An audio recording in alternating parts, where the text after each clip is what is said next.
Hey everyone, welcome back to Wealth Finance 61. Let's get into it. You work for money your entire life, yet few ever question what money truly is.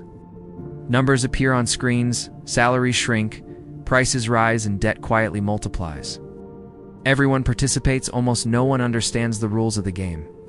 The mystery is not where money comes from, but why it behaves the way it does. Modern finance did not emerge overnight, but through centuries of improvisation and crisis. Early economies relied on barter, an inefficient system strangled by a coincidence of wants.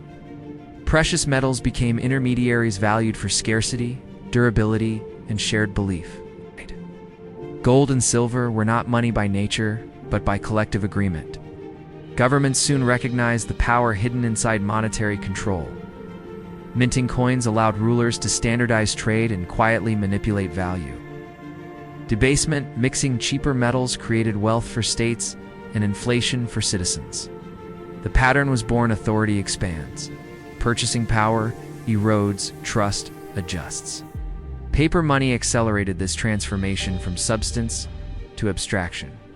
Notes represented claims on reserves rather than value embedded in material. Convenience increased, but so did fragility, since trust replaced intrinsic worth. Finance became psychological as much as economic. Taxation evolved alongside monetary systems as both tool and necessity. States required revenue to fund armies, infrastructure, and administrative machinery. Income, consumption, and transactions became measurable and therefore taxable. What began as tribute matured into structural dependence. Different taxes carried different behavioral consequences across economies.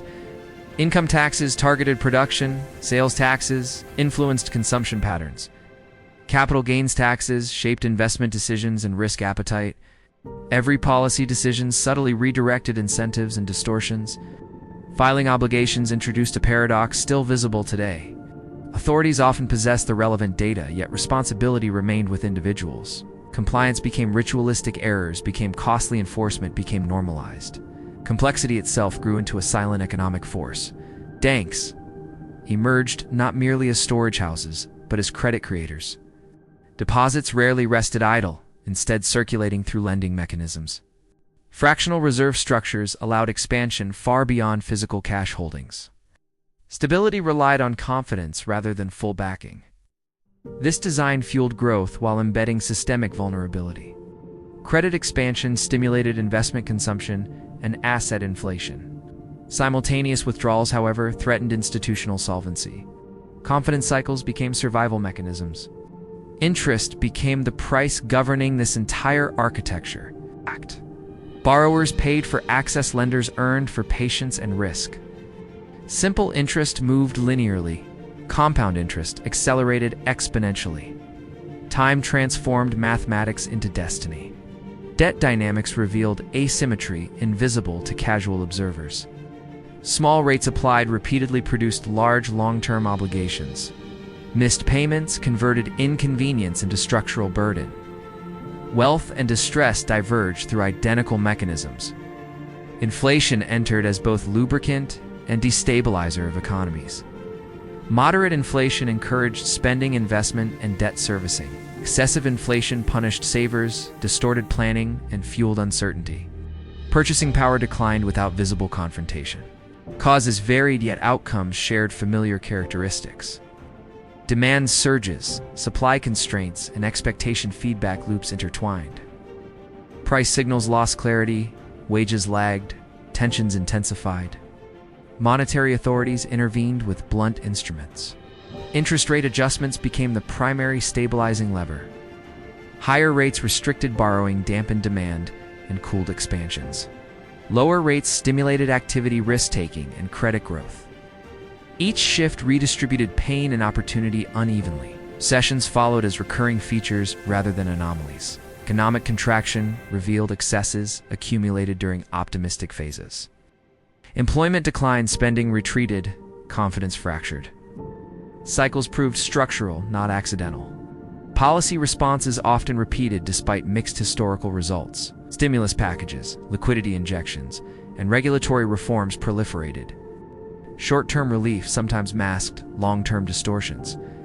Corrections delayed frequently intensified later disruptions. Creditworthiness metrics evolved to quantify borrower reliability. Numerical scores condensed histories into risk approximations for lenders.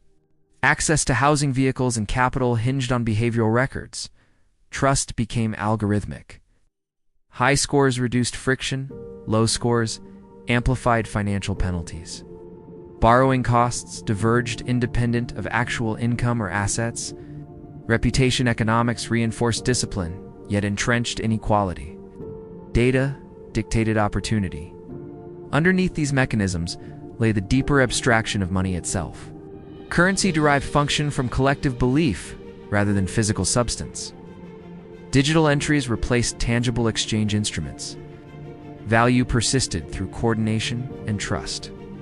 Competing forms of money exposed this fragile consensus. Fiat currencies coexisted with decentralized experiments like Bitcoin. Legitimacy depended less on technology than adoption and stability. Belief remained the ultimate backing.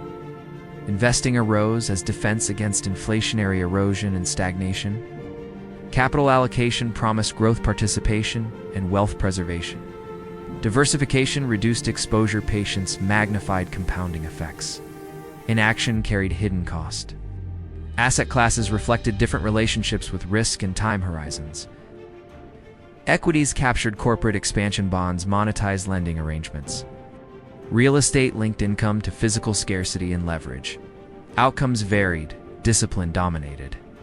Perceived value guided pricing more than objective measurement. Scarcity branding and narrative influenced willingness to pay. Luxury houses like Gucci and Louis Vuitton monetized symbolism and identity. Markets rewarded perception as powerfully as utility. Technological products demonstrated similar psychological economics. The iPhone became more than hardware, evolving into cultural artifact. Visionaries like Steve Jobs translated design into perceived necessity. Value creation reshaped industries and fortunes. Time ultimately governed every financial mechanism described. Compounding growth, debt accumulation, inflation, and recovery unfolded across decades. Short-term noise obscured long-term trajectories for most participants. Patience separated outcomes more reliably than prediction. 3 lessons quietly emerge from centuries of monetary evolution. Systems built on trust demand confidence, yet invite instability. Incentives embedded in policy shape behavior, often unpredictably. Time amplifies both wisdom and error without mercy. The warning is subtle, yet persistent across generations. Financial structures feel permanent until confidence fractures or conditions shift.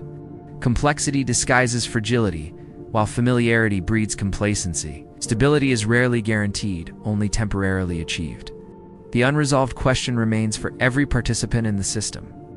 Will future innovations correct historical cycles or merely accelerate them? Will trust adapt faster than disruption and leverage? Observation and understanding become forms of protection. The story of money is therefore never finished, only continued. Each generation inherits mechanisms it barely questions yet fully depends upon. Awareness transforms passive participation into informed navigation. The choice to understand alters consequences. Alright, that's wrap for today. Thanks for watching Wealth Finance 61.